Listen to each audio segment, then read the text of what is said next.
바울 일행은 2차 선교 여행 때 마게도니아 대륙, 곧 오늘의 유럽 대륙의 여러 도시를 다니며 복음을 전하고 교회를 세웠습니다.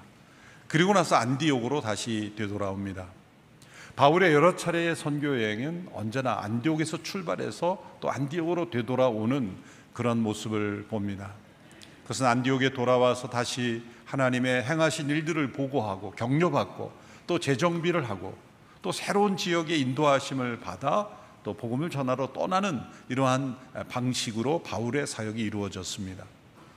이제 3차 선교 여행을 떠나면서 이전에 방문하고자 했지만 하지 못했던 지역, 곧 에베소라는 도시에 방문하게 됩니다. 그 이전에 그가 아시아 지역을 복음하기를 원했을 때 그는 틀림없이 에베소를 가기를 원했을 겁니다. 그러나 그때는 하나님께서 허락하지 않으셨습니다. 그러나 이제는 문이 활짝 열렸습니다. 그 이유가 무엇일까요?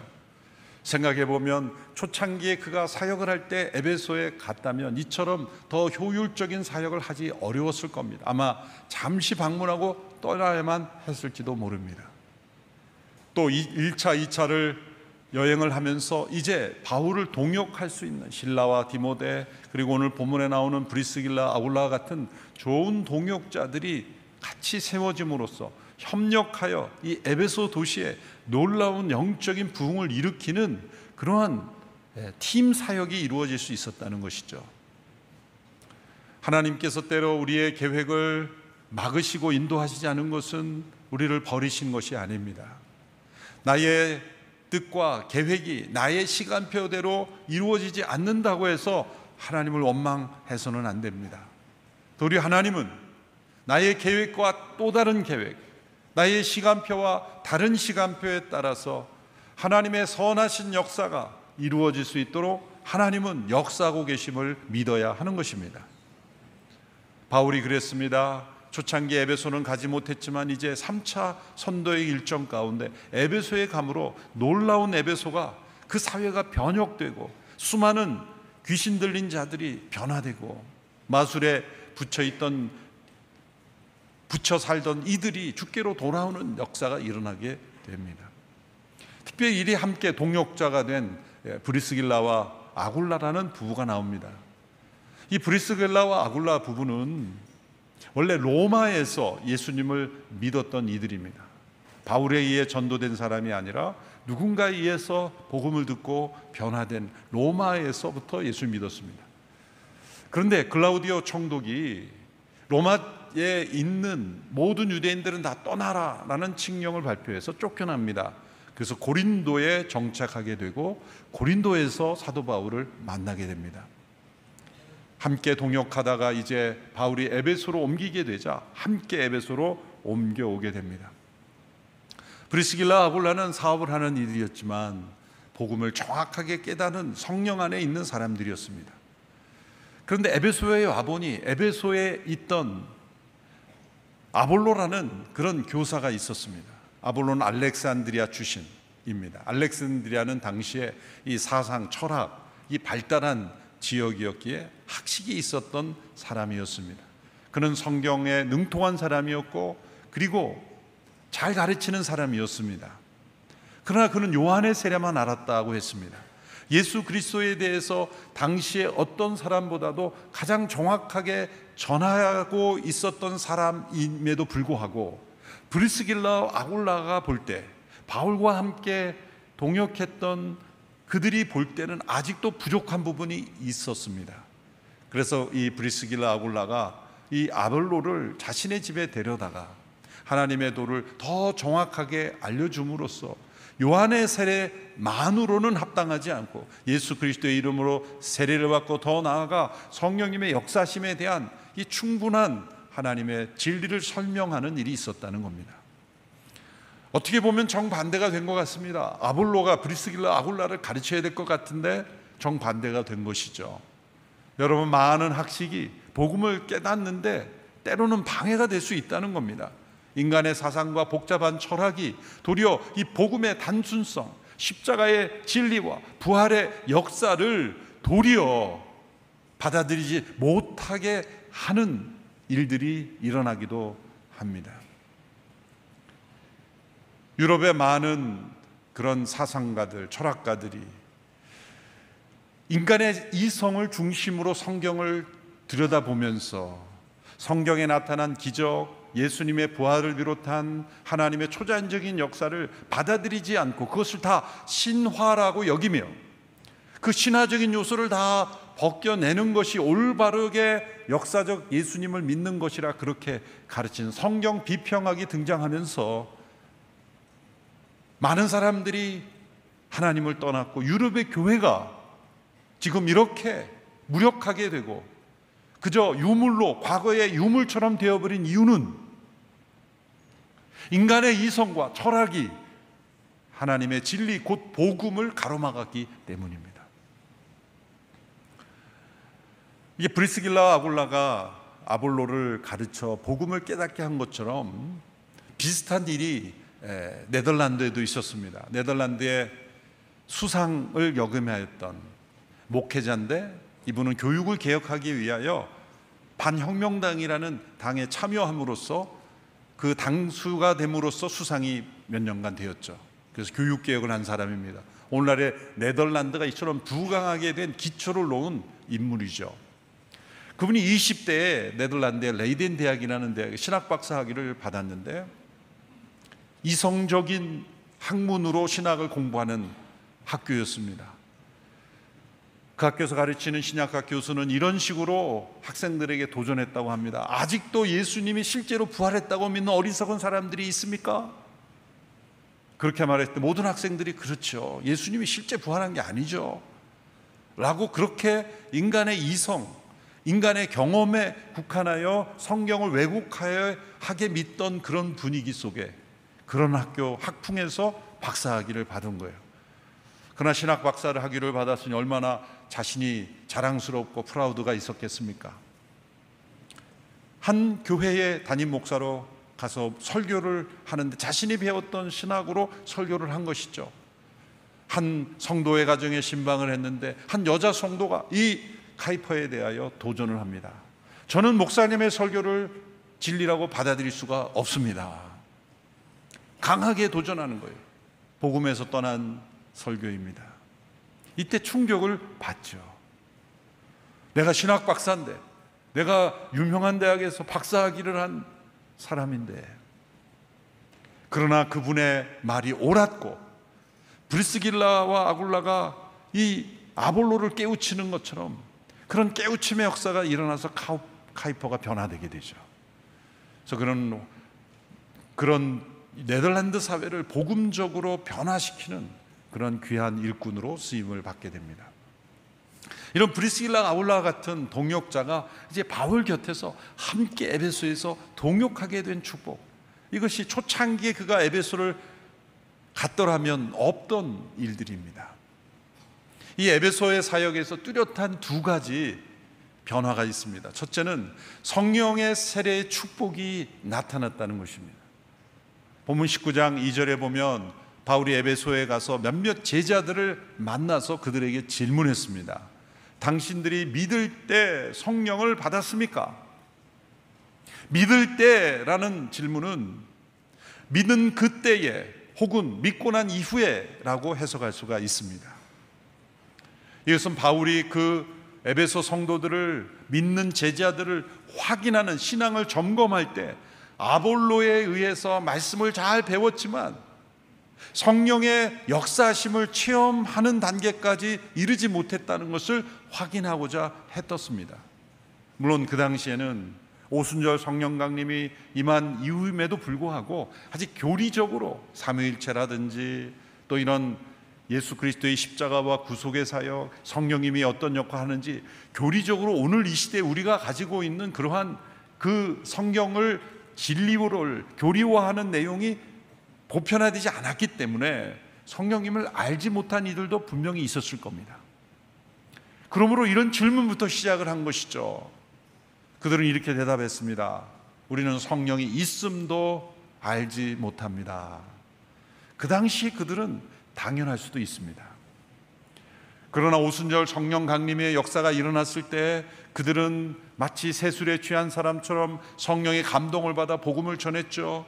그리고 그들이 가는 곳마다 성령이 임했고, 성령에 관한 지식의 교리적인 지식은 명확하게 체계화되지 않았을지라도 그들은 체험적인 성령의 역사로 계속해서 성령의 역사의 통로가 되었습니다. 근데 에베소에는 아직 그런 성령님의 역사에 대한 체험이 없었습니다. 그래서 질문을 한 것이죠. 오늘 이 시대에 이 질문을 우리에게 적용해 보면, 오늘 예수 그리스도를 믿는 사람들이 성령님이 있음도 듣지 못하였다 이렇게 말하는 사람은 없을 겁니다. 새신자가 아닌 이상은. 그런데 이 질문을 우리에게 보다 깊이 적용해 보면 이렇게 질문이 되고 답변이 될 수 있습니다. 당신은 성령을 체험하셨습니까? 성령의 세례를 받으셨습니까? 이렇게 질문하면, 성령이 있음은 저도 들어서 알고 있습니다만 아직 그런 체험은 없습니다, 이렇게 답변하는 분이 있을 수 있다는 것이죠. 예배는 참여하고 있고 또 봉사도 하고 있지만 아직 내 안에 확신이 없습니다. 기쁨이 없습니다. 능력이 없습니다. 그리스도의 증인으로서의 삶이 부족합니다. 그 이유는 바로 이 질문에 대판 에베소 성도들의 상태와 같았기 때문입니다. 저도 유아 세례를 받고 교회를 떠나본 적이 없습니다. 잠시 부모님이 교회를 옮긴 것 때문에 일시적으로 중학교 1학년 때 6개월에서 1년 사이 이렇게 교회를 거의 나가지 않았던 때는 있었지만, 그때를 제외하고는 교회 울타리를 떠나본 적이 없습니다. 중고등부 때는 거의 교회에 매달려 살았습니다. 주말만 되면 그저 예배당에서 예배 드리고 또 함께 친구들과 놀고, 그런 것이 저의 일과와 같았습니다. 일요주일 예배만 참석하는 게 아니라 토요일에도 오후에 예배가 또 있었어요. 학생회 예배가 추가적인 예배죠. 그 예배에도 참여를 했어요. 예배만 참여한 게 아니라 제가 미리 와서 방석도 까는 학생이었어요. 그 결과 중고등부 회장도 됐어요. 그래서 더 열심히 봉사했습니다.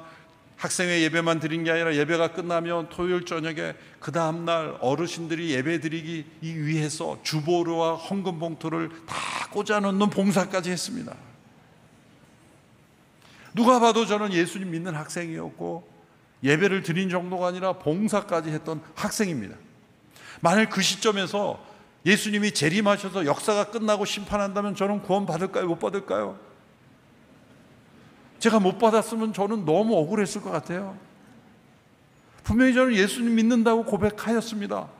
누군지 마음으로 믿고 입으로 고백하면 구원을 얻으리라 한 말씀 저는 믿습니다. 그런데 누군가 저에게 구원 받았음을 확신합니까? 당신 진정 예수님 만났습니까? 당신은 성령을 따라 살고 있습니까? 이런 질문을 던지면 저는 불안한 겁니다. 고약하게 질문하는 어떤 사람은 이렇게 질문하죠. 너 진짜 예수님을 만났니? 그런 질문 앞에 서면 내가 진짜 만났나? 그런 질문하게 되면서 불안한 것이죠. 그래서 고등학교 2학년 때 학교 기도실에 있는 기도실에 들어가서 점심도 먹지 않고 기도했던 기억이 납니다. 그 기도 제목은 딱 한 가지였어요. 하나님, 제가 그래도 중고등부 회장인데 만났냐? 그럼 만났다고 말할 수 있어야 되지 않았습니까? 보여주십시오. 예수님 나타나 주십시오. 그렇게 단순하게 기도했던 적이 있는 것 같아요. 제 안에 확신이 없습니다. 확신을 주십시오. 그리고 점심시간 내내 간절히 혼자 기도하고 나왔습니다. 점심시간이 끝났습니다. 아무런 일도 일어나지 않았습니다. 배만 고팠을 뿐입니다. 그러나 그 기도는 응답되었어요. 1년 반 후에 대학 올라가서 성령의 세례를 체험하게 된 것이죠. 우리의 때가 하나님의 때가 다른 것이죠. 저는 그때의 기도를 하나님이 결코 거절하지 않으신 것이라고 확신합니다.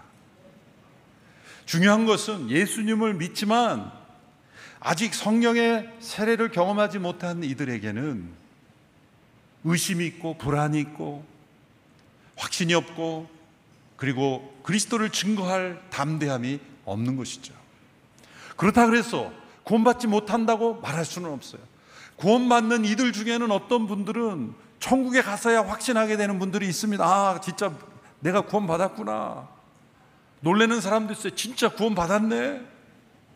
그때까지는 정말 구원받는지 못 받는지 확신이 없이 살아가는 사람도 있을 수 있습니다. 확신이 있어야 구원받는다는 구원파가 만든 잘못된 거예요. 주 예수를 믿고 입으로 고백하면 구원을 얻으리라. 하나님은 우리를 구원하실 때 우리의 최소한의 믿음을 보고 우리를 구원하신 게 하나님의 은혜예요. 하나님이 아브라함을 의롭다 여기신 게 창세기 22장에서 모리아산에서 그 이삭을 바치고 난 뒤에야 내가 너를 구원하겠다. 그럼 우리 모두는 구원받지 못하는 거예요. 그 믿음의 최고 절정에서 우리를 구원하시는 게 아니라 아브라함을 의롭다 여기신 시점이 언제입니까? 창세기 15장이에요. 의심에 있을 때 하나님이 약속을 주셨지만 믿지 못했죠. 진짜 자식을 주시겠습니까? 불안했죠. 그리고 이스마엘을 낳았죠. 뭐 그런 때였습니다. 다메섹에서 데려온 엘리에셀을 제 양자로 드리겠습니다. 하나님은 아브라함과 사라를 통해서 자녀를 주신다고 분명히 약속했는데 믿음이 없으니 양자를 드리겠습니다. 다메섹에서 기르는 엘리에셀이라는 종 괜찮습니다. 내 자녀로 여기고 살겠습니다. 그렇게 하나님의 약속을 믿지 못했던 그때 하나님께서 약속을 재확인시켰을 때 아브라함의 마음속에 작은 구름 같은 믿음이 싹 샘솟아난 거예요. 그럴 때 하나님이 그 믿음을 의로 여기셨다. 아브라함의 믿음의 상태에서 거의 미니멈, 최소한의 믿음의 단계에서 의롭다 여기신 것이 저는 그렇게 은혜스럽습니다. 한 교회 안에 믿음이 강한 사람 순으로, 선착순으로 몇 사람만 구원하신다면 누가 구원을 얻겠어요? 우리를 구원하시되 우리의 최소한의 믿음, 그 믿음을 보시고 의롭다 여기시며 구원 얻게 하시는 하나님이세요. 그러나 그런 최소한의 믿음으로는 세상을 이기는 믿음의 능력을 경험하지 못하는 거예요. 간신히 구원받는 거예요. 부끄럽게 구원받는 겁니다. 나중에 가서야 내가 구원받았다고 하는 그런 삶은 이 땅에서 능력 있는 삶을 살지 못하는 거예요. 하나님은 우리가 그러한 삶에 머무르기를 원치 않으십니다. 성령님은 바로 우리로 하여금 이 땅에서 천국을 누리게 하시고 천국의 백성으로 승리하며 살게 하시고 그리스도의 담대한 증인으로 살게 하시기 위하여 오신 분입니다. 그래서 에베소 성도들에게 물은 것입니다. 당신들이 믿을 때 성령을 받았습니까? 어떤 분들은 성령의 세례를 예수님 믿을 때 거듭날 때 이미 받은 것이므로 추가적인 경험이 아니다라고 말하는 신학자, 묵시자들도 상당히 많습니다. 그러나 사도행전을 보면 누가가 누가복음과 사도행전 쓸 때 제자들이라고 이름을 질 때는 이미 믿는 사람들을 의미하는 거예요. 당신들이 받았습니까? 라고 할 때는 내가 체험적으로 고백할 수 있는 체험을 말할 때는 거예요. 아레이 토레이라는 분은 이것을 잠재적 사건과 체험적 사건이라고 구분하여 설명을 했습니다. 우리가 예수님 믿을 때 우리 모두는 다 그리스도의 몸의 한 몸이 됩니다. 거듭난 순간의 체험 그 자체는 우리가 그 시점과 경험을 특정할 수가 없어요.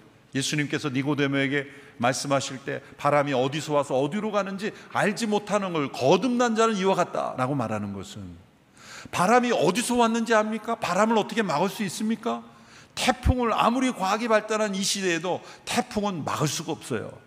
바람이 어떻게 일어나는지 사람은 예측할 수 없기 때문이죠. 바람이 어디서 일어나서 어디로 가는지 알지 못하는 것처럼 거듭남은 우리 인간이 만들 수도 없고 성령의 역사로 말미암아 우리가 거듭났는데 그 시점도 우리가 특정할 수가 없다는 거예요. 구원파 같은 이단은 당신 언제 거듭났습니까? 언제 시점을 말하지 못하면 거듭나지 못했다. 그런 식으로 몰아가죠. 아닙니다. 거듭난 그 자체는 우리가 인식할 수 없는 상황에서 일어나는 잠재적 사건이에요.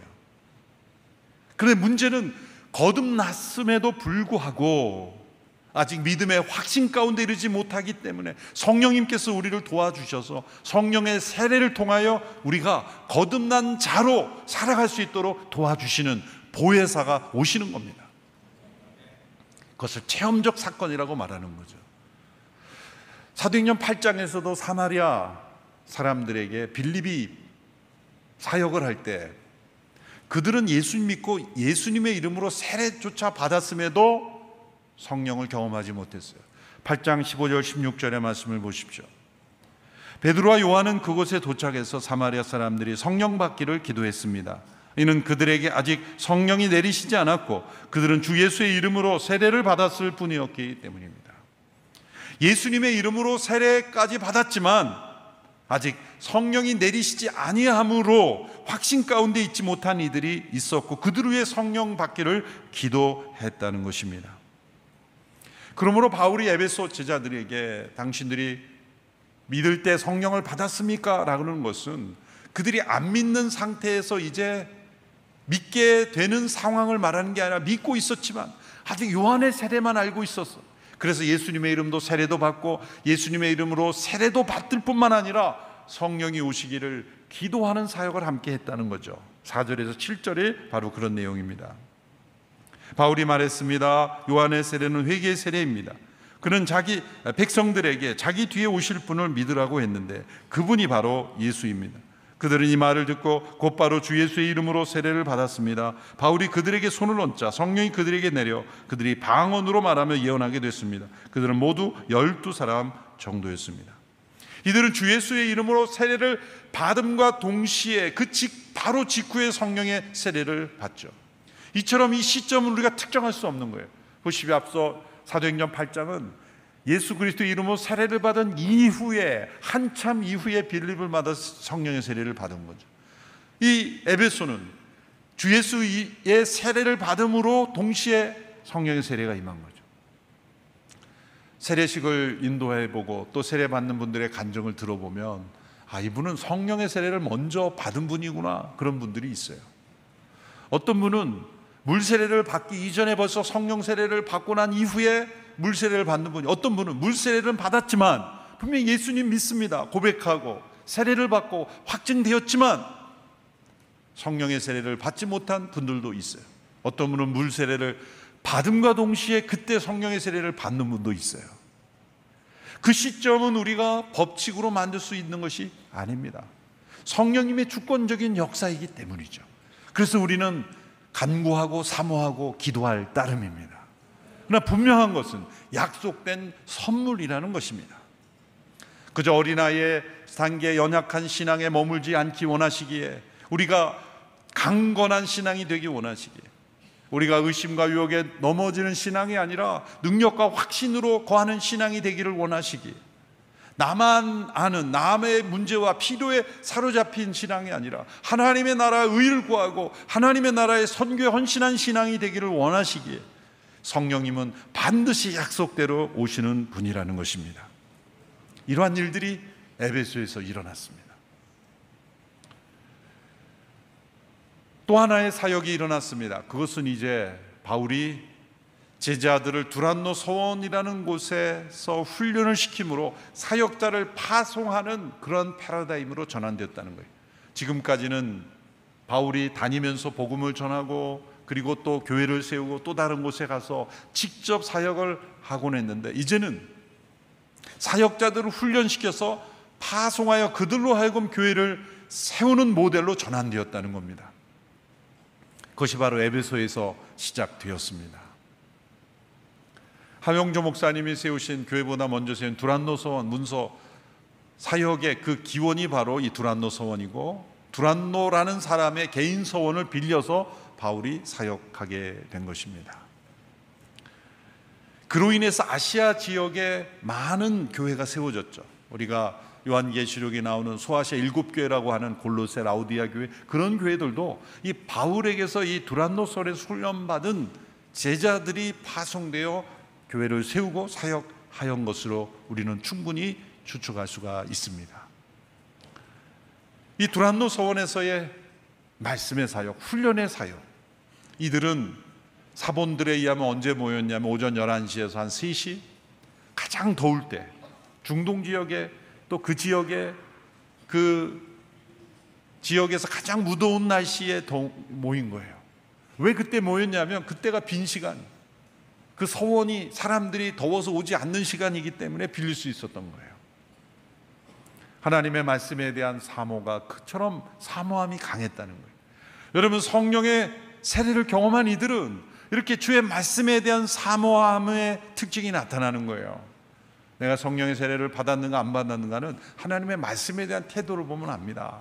1년 내내 말씀을 펼쳐보지도 않아도 아무렇지도 않은 건 진짜 성령의 세례를 받지 못한 사람이에요. 성령책이 어디 있나 찾아보니까 트렁크에서 변사체처럼 발견되기도 하고, 여러분, 신자 중에 후탁 신자가 있어요. 제가 만든 너무 성령책이 먼지가 많아서 먼지 털고 탁 해서 먼지 털어서 교회에 오는 분, 성령의 세례를 경험하지 못한 사람들이죠. 성령의 세례를 받는 분들은 주의 말씀에 대한 사모함 때문에 하나님의 말씀을 펴서 성령의 음성과 이 하나님의 말씀의 진리가 함께 연결되도록 역사하는 것입니다.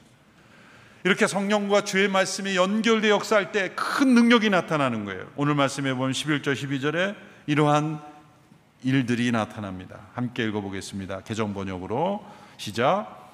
하나님이 바울의 손으로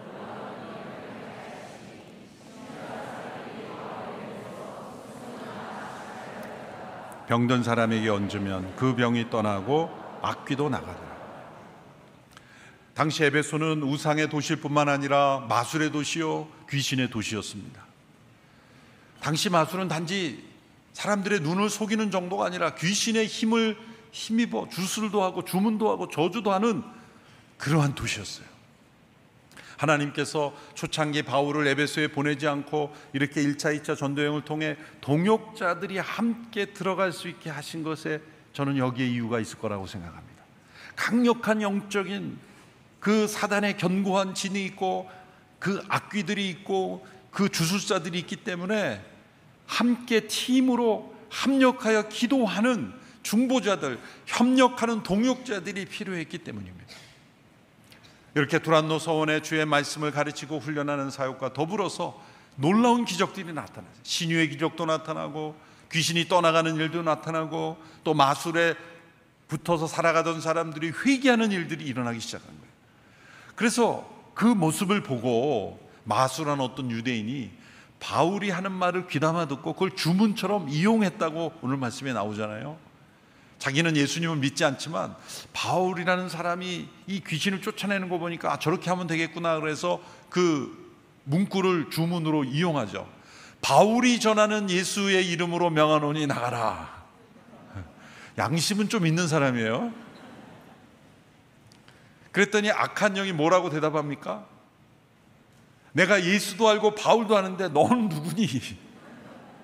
조롱하는 거죠. 난 너 모른다. 너가 이렇게 말한다고 내가 나갈 것 같아? 그런 말이죠. 내가 예수도 알고 바울도 아는데 너는 누구냐? 조롱당한 거예요. 그러나 성령의 세례를 받고 주의 말씀을 의지하는 믿는 이들이 악한 영에 대하여 선포할 때 악한 영은 뭐라고 대답할까요? 저와 여러분이 그런 대답을 듣게 되길 바랍니다. 나는 예수도 알고 바울도 하고 너도 안다. 넌 그리스도의 제자지, 그리스도의 사람이지. 그런 대답을 받을 수 있는 저희가 되기를 축원합니다.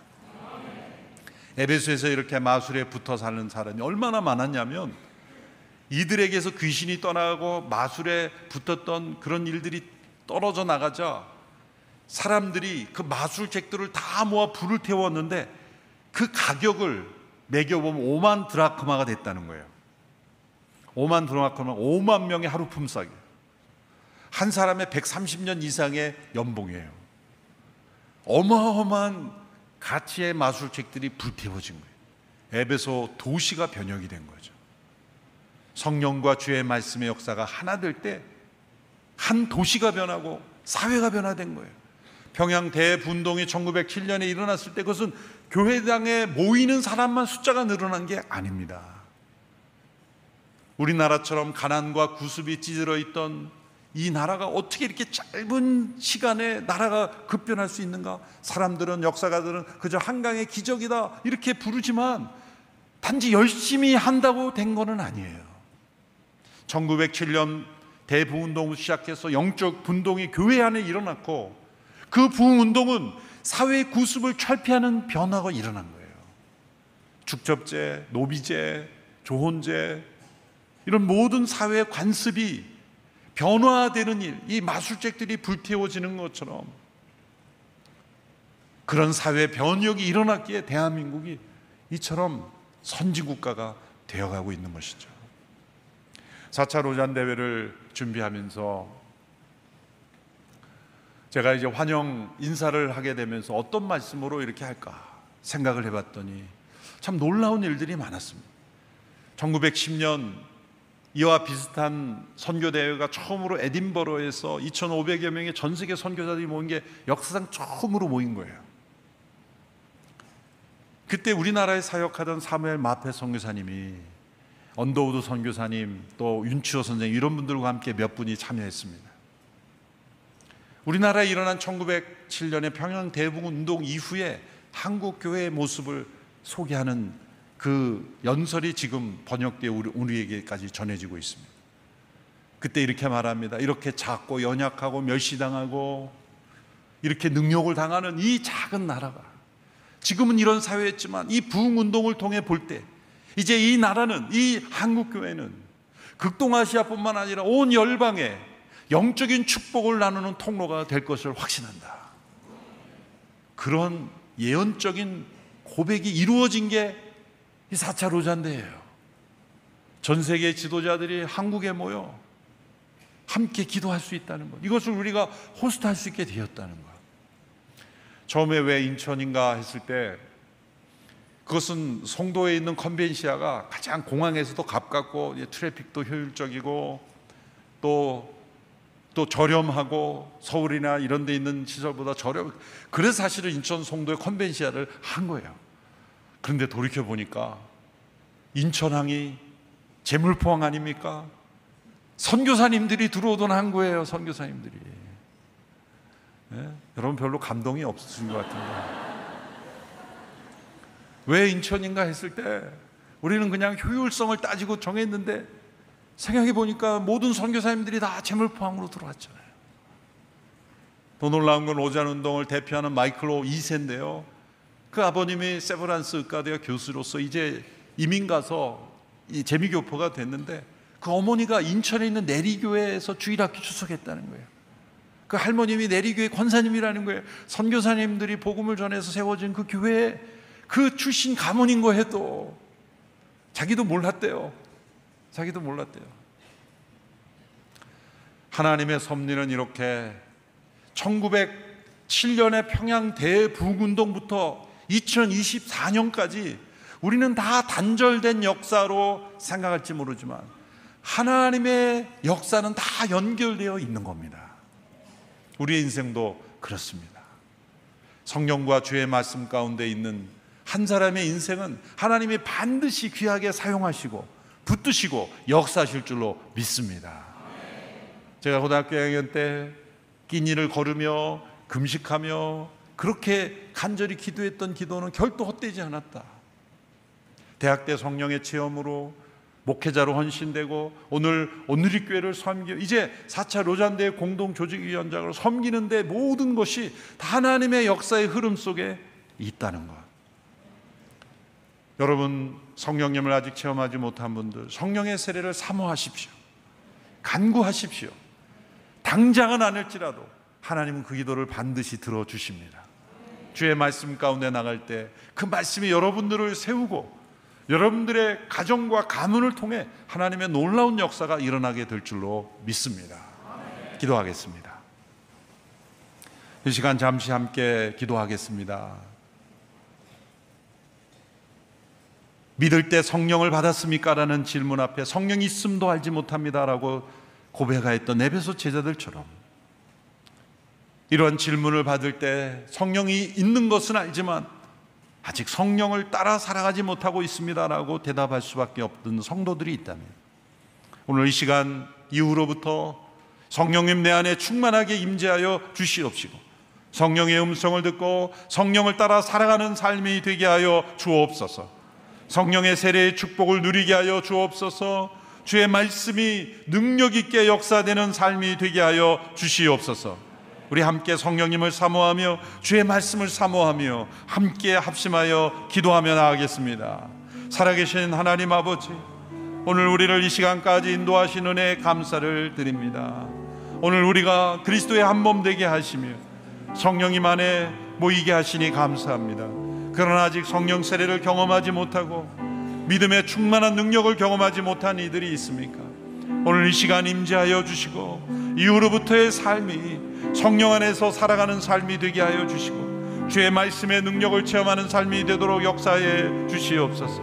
성령님, 우리 가운데 약속하신 은혜를 베풀어 주시고 우리 모든 성도들의 삶 가운데 능력으로 임하여 주시고 주의 말씀의 능력의 역사가 우리 성도들의 삶 가운데 이루어지게 하여 주시고 이 사회가 변화되고 온 열방이 변화되는 놀라운 축복의 통로가 다 될 수 있도록 하나님 역사하여 주시옵소서. 살아계신 하나님, 예수 그리스도 통해 우리를 구원하시며 성령님을 통해 주님 안에 거하며 살아가는 은혜를 허락하시니 감사합니다. 성령님이 계신 줄 알지만 성령님과 상관없이 살아가는 성도들이 있다면 오늘 이후로부터 성령과 동행하는 삶이 되게 하여 주시옵소서. 성령의 세례의 축복을 누리며 천국을 확신하며 그리스도의 담대한 증인으로 살아가는 은혜 허락하여 주옵소서. 에베소에서 일어났던 사회 변혁의 역사가 한국교회를 통해 대한민국이 변화되고 열방이 변화되는 은혜를 허락하여 주옵소서. 예수님의 이름으로 기도합나이다. 아멘.